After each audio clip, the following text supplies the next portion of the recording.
Bonjour à toutes et à tous. Voilà plusieurs semaines que nous nous sommes lancés dans un atelier d'écriture pour pallier cette situation d'éloignement, de confinement.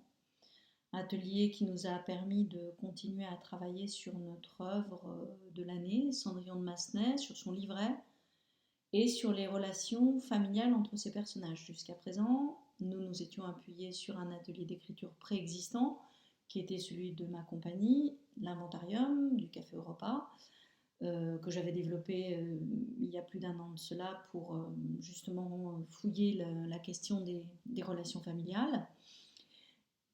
C'est la rentrée, j'ai envie de vous proposer autre chose, c'est-à-dire j'ai envie de vous proposer de faire quelque chose qui soit sur mesure, qui s'adresse donc en priorité à vous, mes bien chers élèves du Conservatoire national supérieur de musique de Paris, et qu'on pourrait appeler l'atelier citrouille en quelque sorte, puisque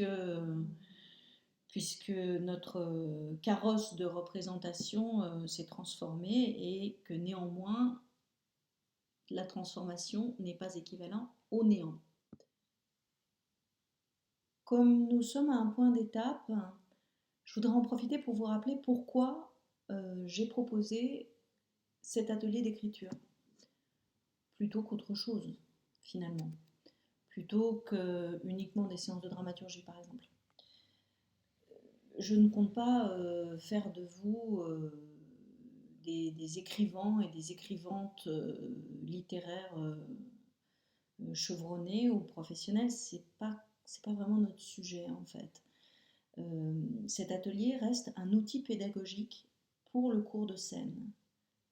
Donc, il se peut que ça vous paraisse éloigné, que les relations ne se fassent pas immédiatement, mais pourtant, chaque proposition qui a été faite depuis le début du confinement nous permet d'approcher un des aspects de l'écriture invisible de l'interprète, celle que vous devez apprendre à faire, à maîtriser, à développer pour le plateau.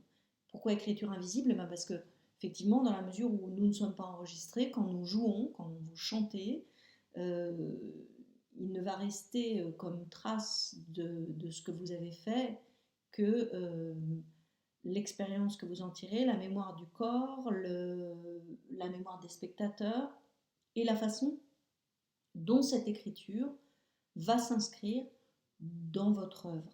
Il est possible que ce concept de l'œuvre, de l'interprète, l'œuvre encore une fois non enregistrée, l'œuvre vous semble abstrait pour l'instant. Il est possible que ce concept vous semble prétentieux, inutile. Néanmoins, il est, à mon avis, fondamental. Et c'est finalement ce qui vous permettra de donner du sens et de donner une direction à une vie professionnelle qui va se trouver organisée essentiellement autour d'opportunités qui pourraient être extrêmement disparates. Donc dans le cadre de l'atelier d'écriture, on aborde un certain nombre de questions, comme la question de la contrainte, la question de l'inspiration, la question du moment. Et ces questions-là, évidemment, on doit aussi se les poser quand on est sur scène et finalement d'une manière assez proche. On aborde également dans l'atelier d'écriture la question du style, la question de l'invention de la parole. Et là encore, ce sont des données, ce sont des connaissances qui sont indispensables pour le plateau, la pratique du plateau. Voilà, fin du préambule. Atelier citrouille, donc, première proposition. Nous allons continuer à fonctionner sur le même format que précédemment. Les propositions arrivent le lundi. Vous rendez les textes le vendredi ou le samedi au plus tard, de manière à vous garder un dimanche, de manière à me laisser du temps pour faire de l'édition et de manière à ce que tout ça reste inscrit dans un rythme qui qui soit un rythme scolaire. Donc je n'envoie pas les propositions à 3 heures du matin, vous ne me répondez pas le dimanche à minuit 2, voilà. On garde tout ça dans un cadre et comme dirait notre amie Lucie, je vous rappelle que ce n'est pas la règle qui nous garde, c'est nous qui gardons la règle et on a vraiment intérêt de s'en souvenir dans une période aussi abstraite que celle que nous sommes en train de vivre. Pour cette nouvelle proposition, je voudrais vous amener à réfléchir sur la question du temps. Du temps, pas du temps qui fait, mais de la question de la durée.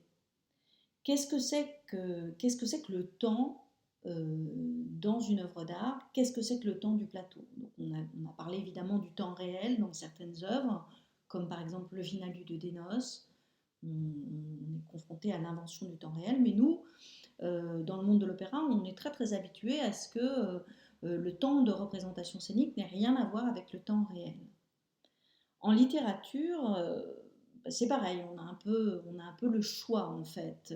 Il peut tout à fait se produire qu'un événement ponctuel entraîne des pages de description. Quand je dis description, il faut bien qu'on s'entende. Je parle évidemment pas forcément d'une description balsacienne ou d'une maison, d'un détail, ou à la manière même de Francis Ponge. C'est pas de ça dont on parle. Je parle de la description totale d'un moment. Par exemple, dans La recherche du temps perdu, le narrateur commence longtemps, je me suis couché de bonne heure, par raconter le moment où on passe de l'état de veille à l'état du sommeil. On est d'accord que ce moment dure un instant, et néanmoins, dans la recherche, c'est le premier chapitre. À l'opéra, là encore, on est très très habitué à cette façon de fonctionner, y compris dans l'opéra du XXe siècle, où on pourrait penser qu'on va aller coller à une forme de temps réel par souci d'objectivité, de renoncement à des formes trop écrites comme les formes ABA, mais on voit tout à fait, par exemple, que dans Tosca, Vicidarte est un moment où l'action se suspend au profit de la réflexion d'un personnage. C'est-à-dire que le personnage n'est pas en train forcément de parler, mais il est en train de penser et on rend compte de sa pensée dans un temps qui est le temps nécessaire à ce que le public puisse l'approcher, alors que dans l'histoire du personnage, peut-être que cette pensée dure un centième de seconde. Je donnerai un dernier exemple, je pense que vous commencez à me voir venir, c'est celui du poème La Grasse matinée de Jacques Prévert. Je mettrai évidemment tous les textes en lien de manière à ce que vous puissiez les consulter. Dans La Grasse matinée, il est terrible le bruit de l'œuf dur dans la tête de l'homme qui a faim. Prévert va écrire tout un poème qui correspond à ce qui se passe dans la tête d'un homme qui a faim et qui entend un autre homme casser un œuf sur un comptoir. Là encore, événement ponctuel, vertical, hein, un bruit, un son, et grande élaboration dans cet instant, incluse dans cet instant. Alors voilà à quoi nous allons jouer cette semaine, à quelle écriture nous allons jouer cette semaine. Je voudrais que vous vous inspiriez d'un scénario que je vais mettre en lien, qui est un scénario qui a été écrit par Antonin Artaud. En fait, c'est son premier scénario. Ça s'appelle 18 secondes. Et comme vous le verrez, c'est pas très long à lire. Par contre, si le film avait été tourné, bien sûr, il aurait duré bien plus longtemps que 18 secondes. Mais le projet de ce film, c'était de raconter ce qui se passe dans la tête d'un homme dans les 18 secondes qui vont précéder sa mort, en l'occurrence.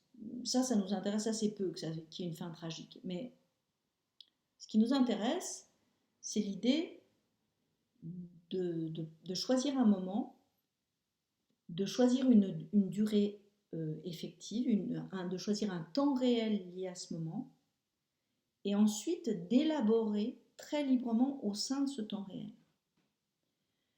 Je veux donc que vous alliez remettre le nez dans le livret de Cendrillon de Massenet ou dans le conte de Perrault, que vous choisissiez un moment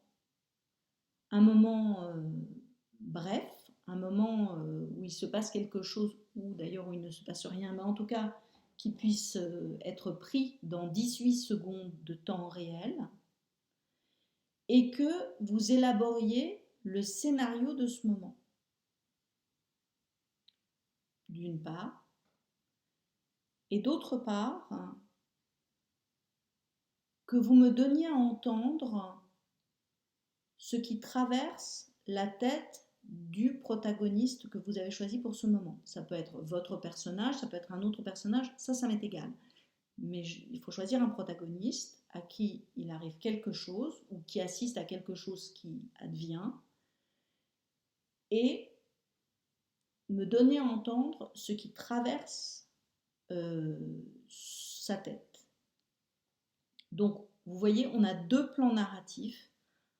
Un plan que vous allez écrire d'un point de vue de scénariste, et puis un autre que vous allez écrire d'un point de vue de dialoguiste quasiment, puisque vous allez écrire de la pensée, à la première personne du singulier, de la pensée qui traverse la tête. Parfois, cette pensée va prendre la forme non pas d'une parole, mais d'une image. Par exemple, un souvenir qui va revenir. Et donc, la main peut passer de l'un à l'autre, du dialoguiste, de la dialoguiste à la scénariste, etc. Mais en tout cas, c'est entre ces deux formes que je veux que vous vous baladiez pendant ces 18 secondes de Cendrillon. Je vais évidemment mettre en lien tous les exemples que je viens de citer. Donc le début de la recherche du temps perdu, Vici d'arte, la grâce matinée de Prévert, et le scénario des 18 secondes d'Artaud. Je mettrai également en lien un monologue de Coltès dans Le Retour au désert, qui, pour vous donner une idée d'écriture en association libre en fait, ou d'apparence d'association libre de la pensée, de l'élaboration d'une pensée. Une dernière consigne qui est très importante par rapport à cet atelier et aux ateliers à venir, c'est penser à fatiguer votre écriture. C'est-à-dire que souvent, ce que vous m'avez rendu sont des choses qui sont très bien, mais qui sont brèves. Et une des raisons pour lesquelles elles sont très bien, c'est qu'elles sont brèves. C'est-à-dire que je vois bien que y a un résultat qui se cherche voilà, dans quelque chose d'un peu peaufiné et qui n'est pas forcément le fruit d'un retravail, mais qui est la recherche de quelque chose qui colle vraiment bien. Ça fait quelques semaines maintenant que vous écrivez, que nous écrivons. Je pense qu'il faut passer au moment où vous fatiguez l'écriture. Vous écrivez trop, écrivez massivement, et puis ensuite revenez, barrez, gardez certains passages, etc. Le temps de réalisation de cet atelier, pour vous, je vous l'ai déjà dit, j'aimerais qu'il soit contenu dans les 3 heures que normalement nous avons ensemble le lundi.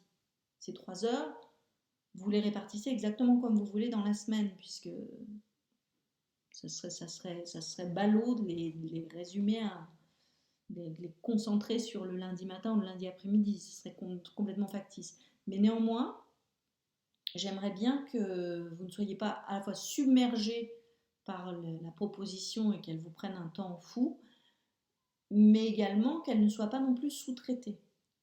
Donc, on va dire 3 heures comprenant le temps de recherche que vous allez avoir, c'est-à-dire visionner cette vidéo, aller regarder les extraits que je mets en copie, et puis aussi réfléchir.